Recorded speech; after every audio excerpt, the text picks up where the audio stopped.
Welcome back to the Music Teachers in International Schools podcast. I'm your host, Chris Coolmer. I'm an international school music education researcher, consultant, and teacher trainer, and this podcast is all about exploring the unique world of international schooling and music education.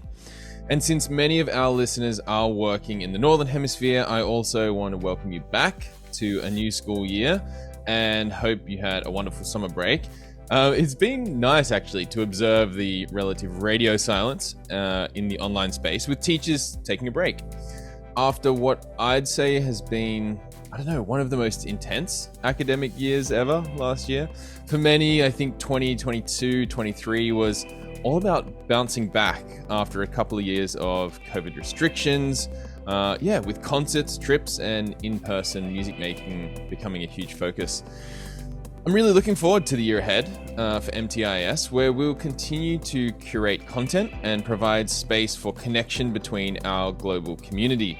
We'll be doing some more conversations with experts in our community, and we'll be hosting some amazing future-focused professional learning, including the World Music Pedagogy course and the Big Gig from Musical Futures International, plus more. So keep an eye out for those opportunities. Okay, on to today's episode. Often at the start of the year, our school leaders encourage us to set professional learning goals, right? And plan for the year ahead, of course. So to start off this year, I invited the team from Musical Futures International, which includes previous podcast guests Anna Gower and Steve Jackman, plus the director, Ken Owen, to explore the question, what makes good international school music teacher professional learning? For those who have attended a Musical Futures International conference or workshop, you will know that this organization has progressed a long way from the original Musical Futures models that started in the UK some years back. The organization continues to be backed by the Lucy Green groundbreaking research, but now involves the absolute cutting edge in music education ideas, including training teachers to use the latest classroom-centric music-making software and hardware, new approaches to jamming, improvisation, singing, primary and secondary general music unit planning, and lots more. So this is a fun conversation where we all kind of banter a bit, and we really hope to inspire you as you prepare to set your professional learning goals for the year ahead. So please enjoy. All right, so we're here today to talk about professional learning in the context of music education, international schools. I don't know. We're going to see where this goes. Let's introduce ourselves a bit. Anna? Hi, I'm Anna. I work at St Andrews International School, Bangkok, and I am a teacher of primary music, but I've been teaching high school music as well this term, which is great to see some progression for the children coming from very little to very big. I also have got quite a varied history with delivering PD courses to people across the world. So it's a subject that I'm really passionate about and interested in. And Steve. Hi, I'm Steve. I'm head of curriculum music at Shrewsbury International School, again in Bangkok. And I also am an Apple professional learning specialist, so I do quite a bit of training with Apple. Nice. And we will be joined by Ken Owen in a minute, and we'll get him to introduce himself. But I'll just add my 2 cents. I'm currently working on teacher training programs at university in Australia and helping support music teachers with some online learning options and in-person learning things through the Music Teachers in International Schools network. So let's start with you, Anna. We've kind of come up with these questions a little bit together anyway, but one question that you sort of threw in the pile was, why is it important for music teachers, international school music teachers, take it where you want, why is it important for them to access PD in the first place? Well, I think it doesn't matter where you're teaching. As music teachers and specialists, what we do and our role, it sits aside from what everybody else does, doesn't it? So, in an international school, particularly primary school, you've got all your class teachers doing their thing, and then you've got the specialists who operate in quite a different way. And even in big schools, I've always found that we can be quite isolated through some of those differences. So there's differences in the way that we interact with the children in our practical lessons, in the way that we assess children, in the way that we make music with them. classroom management. There's lots of things that operate quite differently for music, and then throwing in all the events and how busy we are, it's not easy sometimes to actually interact with in-school PD, and it's not easy for in-school PD to be really relevant to us as music teachers.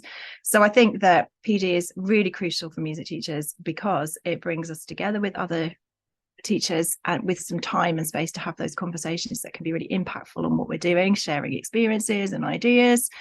I think it's a really good opportunity to get us out of our international school bubbles, where things are quite often set in stone, or we're quite restricted in what we can do, to take us out to just have that headspace really to think about what we do and why we do it. But also, the world of music education is vast. And there's such a lot going on in other schools and organizations and across the world, that actually being able to access some of that and to think about how you might change something that you're doing that will have a greater impact on the experiences your children have musically in school is really crucial. Yeah, and I want to add to that, just going to someone else's music department and seeing what they have can often be amazing. We've been doing that a bit with these music department tours with the MTIIS in a kind of virtual sense, but yeah, I often love that part of just going to a PD in another school. Anything you want to add, Steve? Yeah, just as teachers in a career, maybe over 30, 40 years, we've just got to always be thinking to the future. Like, music is always progressive. Like, there's always new genres, new technologies, new styles. And if we want to keep music relevant, then as teachers, we need to continue to professionally develop ourselves. One question I've been pondering a fair bit about this is how so many of us were trained in kind of Western style conservatory degrees. Do you think there's something in that as well? I mean, you just touched on it, I think, Steve, but like maybe our training was in one way and music has progressed so far. Is that part of it too? So I think James Humberstone says it much better, but essentially we are the people that benefited from the status quo of music education. And so we just continue to replicate that process. It worked for me. And so that's the way I teach potentially. Whereas actually, if we're trying to design music education for the 95% that it didn't work for, then it's going to look very different. And that creates a lot of tension between the kind of what you could say is traditional. Traditional, in my perspective, just means I teach the way I was taught, and the idea that we're trying to bring something new to the table that will engage different groups of learners than is traditionally taught. James Humberstone is Sydney Uni? City Conservatoire, yeah. Yeah, really active on Twitter, has some great things to say. So that whole conversation is one we could probably spend a fair bit of time on, but go and have a look at what he's talking about. Anna, did you want to add something there? Yeah, it's a slightly unformed thought, but while Steve was talking there about, certainly my music education was very Western classical tradition in focus, but in my actual practice as a teacher, it's very much more about that idea of holistic learning that Lucy Green talks about, where you start with a piece of music, and it can be anything, and then you this idea of taking students on musical journeys doesn't have to be genre specific, and it allows for children to bring in all of their own sort of previous experience with music and their love of music and everything else. So I think what I'm saying is that rather than being genre specific, I like to be approached that it's the aspects of music, the little bits and pieces and building blocks that we work with the children in the lessons, that then becomes a new piece of music, or it takes us on these journeys, rather than today we are learning how to write crotchets on a stave.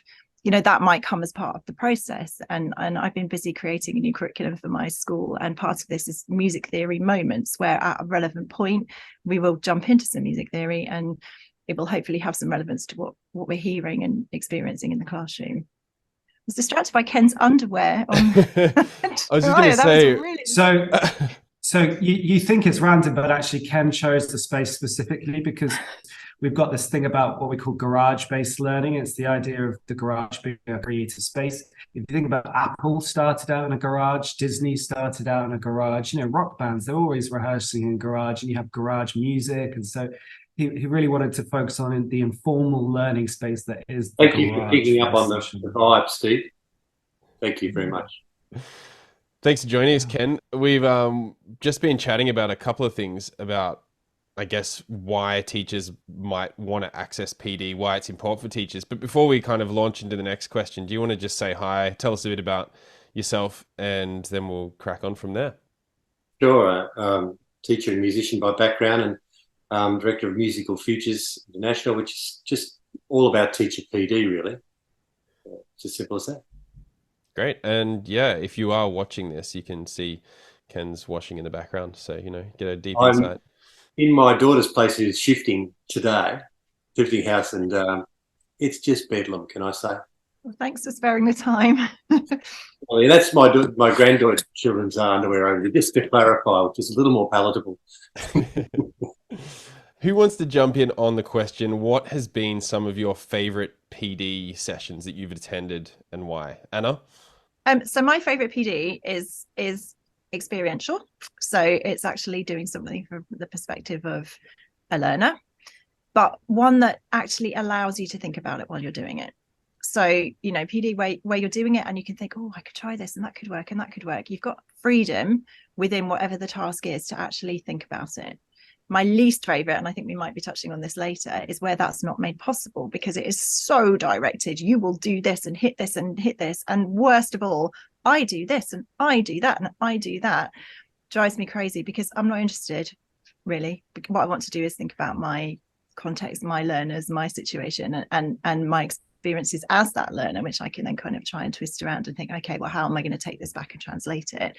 So those are my favorite kinds of PD, where it's hands-on and practical and you're making something, and being musical, preferably outside of comfort zones, is also good too, because then you kind of, but in that atmosphere where it's okay to take risks, where the facilitator is allowing that kind of space and time for you to try things out and do it in your own way. Those are my favorites.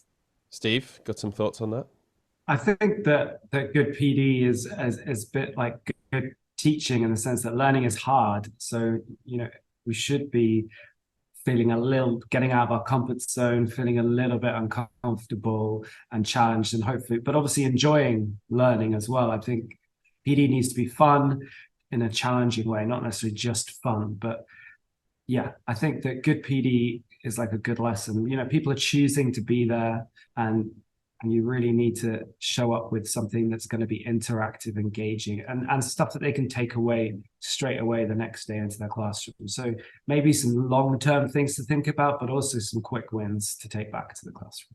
I think that's a really good, Steve. I think it even one step further. I love something that's disruptive. Where teachers go along and hear more of what they want and get new things. That's great, but challenging, yes. And I think that in this world of change, that we need disruptors. And, in the early days of Musical Futures, it was a disruptor, and people really didn't like it and, in fact, walked out. And, I kind of like that, the edginess of that, the challengingness. And I think we need more of that today. So people don't choose to go to PD. That is not, they choose to go what they think they want to hear. So it's very hard to get people to go to things that are challenging for them. Yeah, fair point. Has anyone got any thoughts on what might be some disruptive music ed PD that's around? Or technology, yes, you'd be fully aware of yourself if you're involved. You see that? Yeah, things that focus on contemporary music genres that are being made by young people today, and that are very challenging for people of the age 20 above to access. For some teachers, they don't want to sing because, I don't do singing, and they don't want to play anything. Oh no, I don't play the guitar. Well, pick one up and have a go.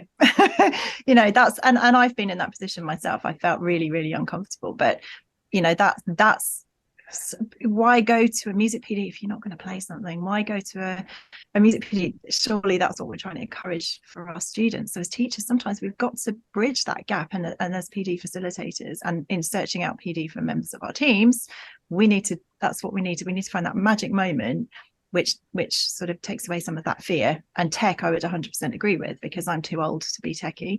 I'm too old to really understand what the kids are listening to these days, but I feel like I do have a responsibility to do it. So if I can go to a PD and be delivered some things that, challenge me a little bit, then that's really good. The other one that I was thinking of is culturally diverse music, or world music, however we want to place it, but from a completely different pedagogy, which is something I've been really enjoying lately, which is looking at all this music that's from all around the world, where some would say 80% of the world's music is orally taught and learnt and informally taught and learnt, and yet we rarely look at it or teach it from that perspective. And so I think that's a really disruptive way of looking at music ed PD, and I've been quite excited by it and challenged by it. Yeah, that's exciting. Well, that really was the disruption originally of musical futures through informal learning, which is to listen and play first, copy, hear, listen, play.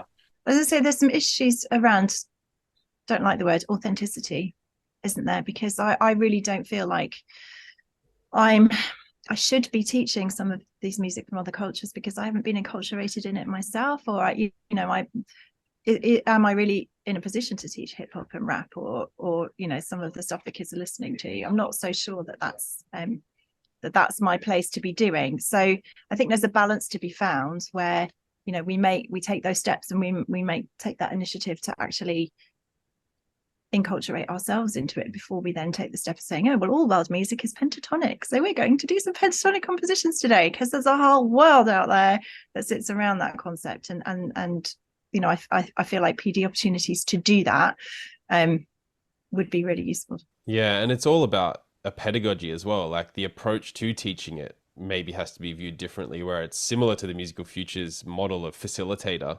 You go in less as the expert and more as the facilitator, and use oral learning models of, okay, we're going to listen to this music and respond to it and then construct ideas around it, which is a whole other conversation probably. But I think these are the sort of challenges that we can be exposed to through high quality PD. Steve, we've been talking a bit in the past about online learning, and we sort of identified it at the beginning too, in person, online. There's these two options, especially post-COVID.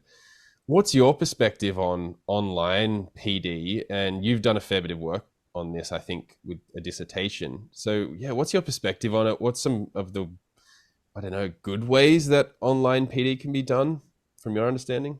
First of all, you have to start with it depends what you're looking for. Because if you're looking for some online PD that you just want to do something in your own time that's quite short, you're just trying to get some specific skills, then an online course could really be as simple as some YouTube videos. But then, having done an entire kind of master's on online learning, there are so many different ways you can tackle it, whether it's synchronous, so when everybody's live, or asynchronous, or a bit of both.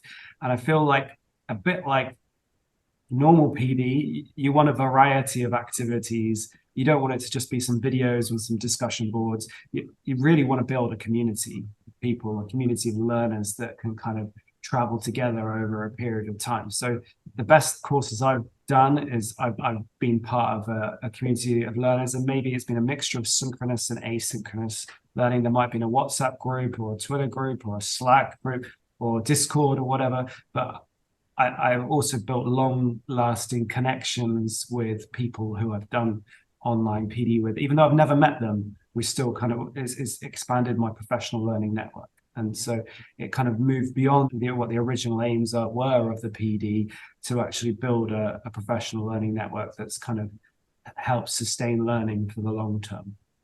So with regard to online PD, obviously during COVID, there was so much of it about. And I'm interested in hearing about experiences where so I did a couple where people were trying to really replicate what a real life PD would be like, but doing it online.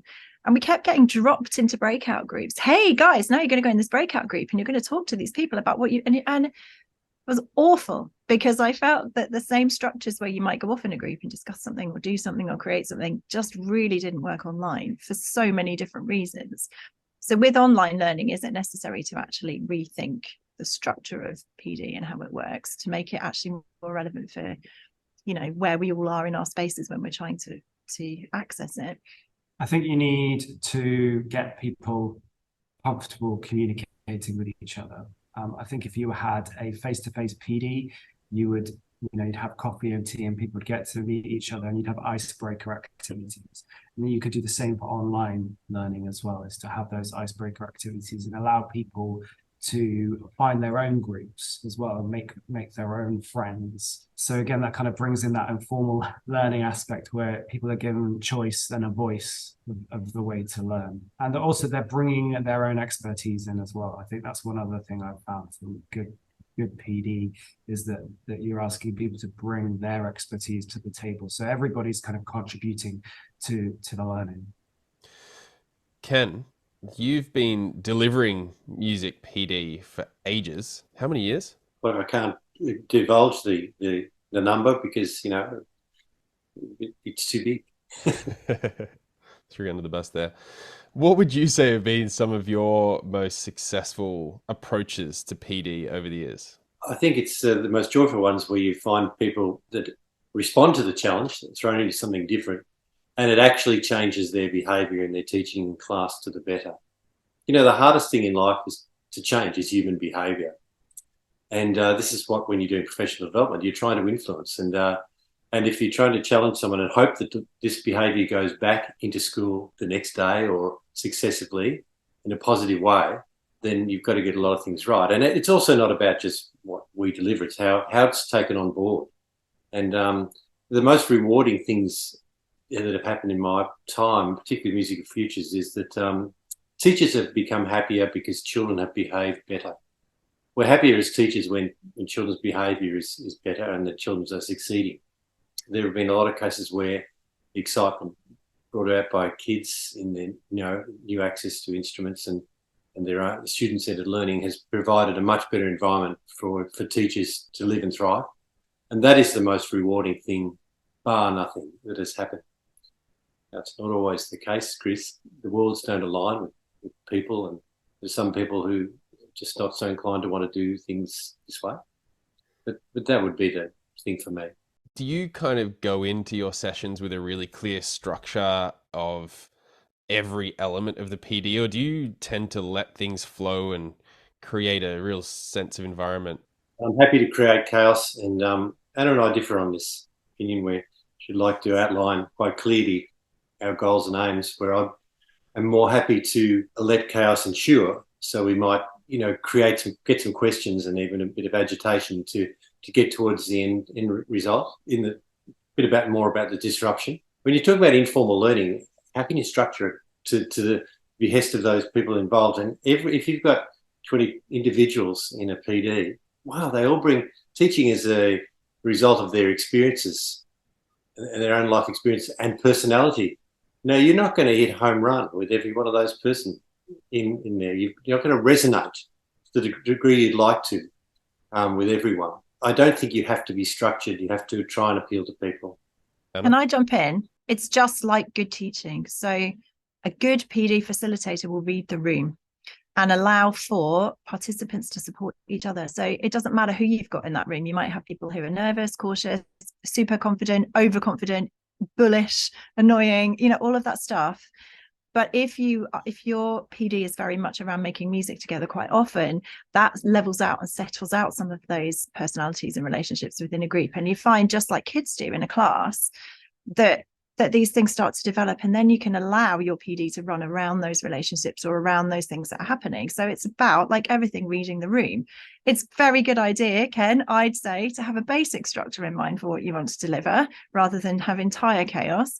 That doesn't mean that you can't be flexible within it just by looking at what's happening around the room. And the things that, when we're delivering PD together, we constantly are like, don't go and interfere with that group, they're doing really well. No, don't rush the ending. And you're like, come on, we need to wind it up. So it's all about having the experience, I think, to be able to read the room. And it's not, PD should never be the same. Doesn't matter how many times you deliver the same session. It's just like a lesson. It should never look exactly the same, because you've never got the same people and personalities and things in a room. So that I think is crucial to making successful PD.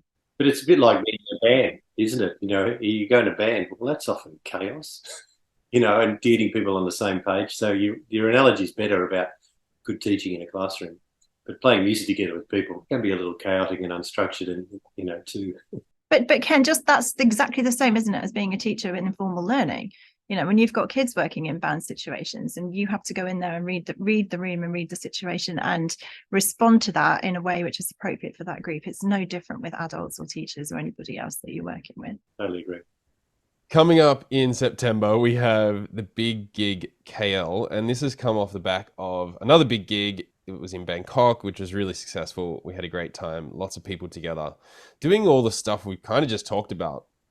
And so KL is coming up, and it's pretty exciting. It's going to be cool. Steve, can you tell us a bit about what we're going to be doing, what it's going to look like? Well, it's going to be an awesome 2 days, Chris, of music making with guitars, keyboards, drums, bass, music technology, loop pedals, and really we'll be forcing teachers to have fun, get a little bit out of their comfort zone, write the best songs they've ever written in their life, make lifelong learning friends, and generally get loads of ideas to take back to their classrooms. That's really going to kind of develop the future of music education is what we have. Well, the present of music education. We can't see into the future. Well, I can't. But, you know, we can try and bring things to the present of music education is what we're looking to do. Did you say force them to have fun?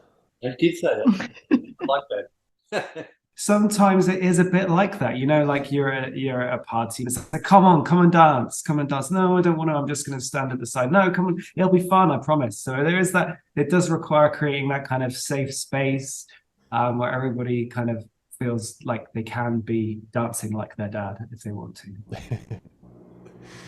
Great. Anyone want to add anything to what's coming up at the big gig? That was brilliant. Well done. That's exactly what it'll be like, Steve. Lots of dad dancing, yeah. No dad dancing. I'm not allowing that. No dad dancing. So the other thing that tends to happen, and certainly happened in the big gig Bangkok, which actually took place in this room, bits of it too, is there'll be lots of opportunity to meet other teachers. We're still a bit post-COVID in terms of coming to face-to-face PD and traveling. And so the chance just to come together with like-minded people, I think will be really a special one for the teachers, especially those people traveling from international schools, or maybe people who've come out and are new to international teaching. This might be their first kind of international PD if they've just come out and started in new schools. So I think alongside all the kind of musical learning and disrupting and all the other things that we've been talking about, it's going to be just a chance to convene with people and have those conversations and chats and be in somebody else's school and socialize with people and network and make some friends and contacts for the future. That seems to be part of the recipe for Musical Futures conferences, right? This collectivity, community building. Would that be right, Ken? I'd hope so. Simple as that. And adding to that, one of the successful things we had at the big gig in Bangkok was we had an unconference session where we invited delegates to sign up to present. And that really kind of brought some super interesting ideas that I think some of the highlights of the entire PD was nothing that we had organized ourselves. Don't know I'm supposed to say that, but yeah, people bringing their expertise and sharing was super valuable. And I hope that for the big gig KL, it'll be the same, that we'll have some superstars sharing their ideas too. That's a good idea. We're going to incorporate that in Melbourne too, Steve, just very short 10-minute sections. I think it was a highlight. Well, the reason that these sorts of sessions are important, I mean, how often do you go to a PD and somebody says, oh, at the beginning of the day, well, if anyone wants to get up and present later, you can do. It never happens because you're so busy being delivered to whatever the set thing is that you're being delivered. There's very little chance to share. You might be able to put your hand up and answer a question about, oh, could you share an example of something you did in your classroom? That was quite good, but this is different. This is about actually thinking, yes, there is something that works well that I'd like to share with these people. And it is connected to some of the musical experiences we've been having.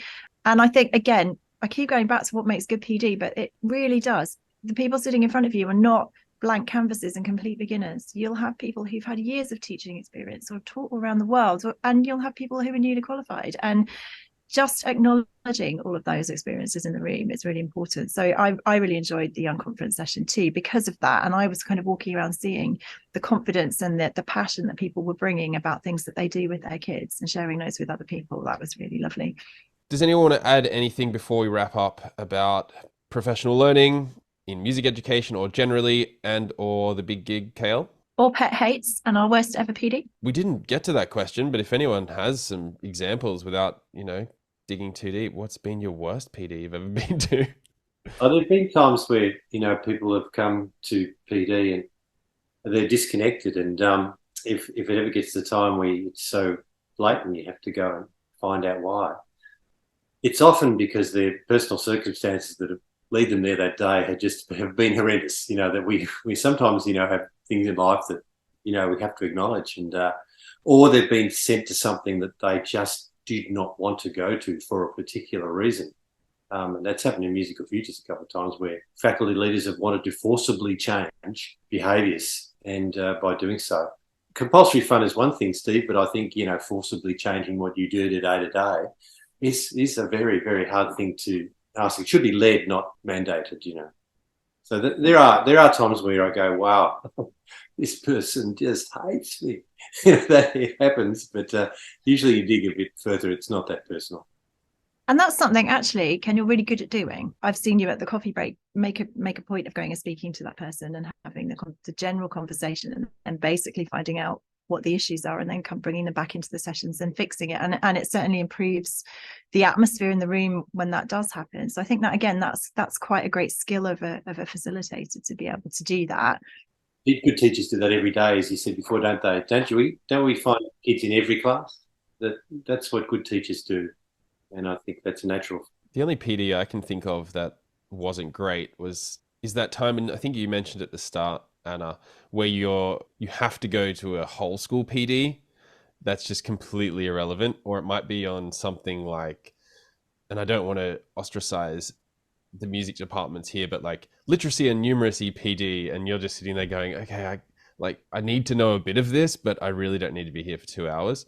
But you have to go there. So it's almost like, as a music teacher, if we can get some really relevant music-centric PD, it's just so great when you get forced to go to all these other PDs that are okay, but not that applicable at times. I don't know if anyone else has had that experience.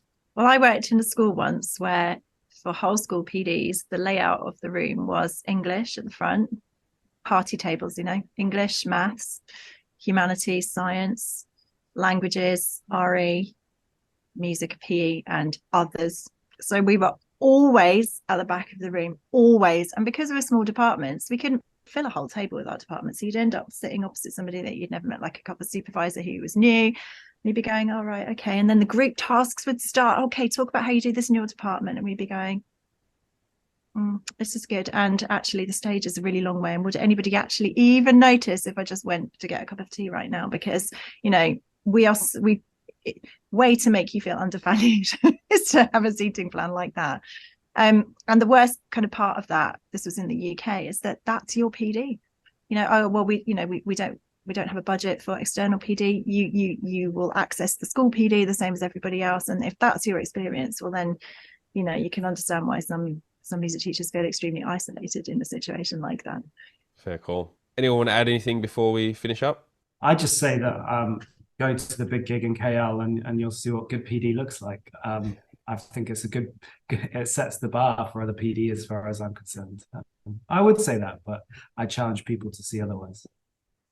Looking from the other side of PD offers, quite often teachers will say, oh, yeah, I'm not going to go this time, but I'll go next year. And the thing is that running PD isn't easy. And it doesn't make money, and it's not really often very cost effective to run PDs.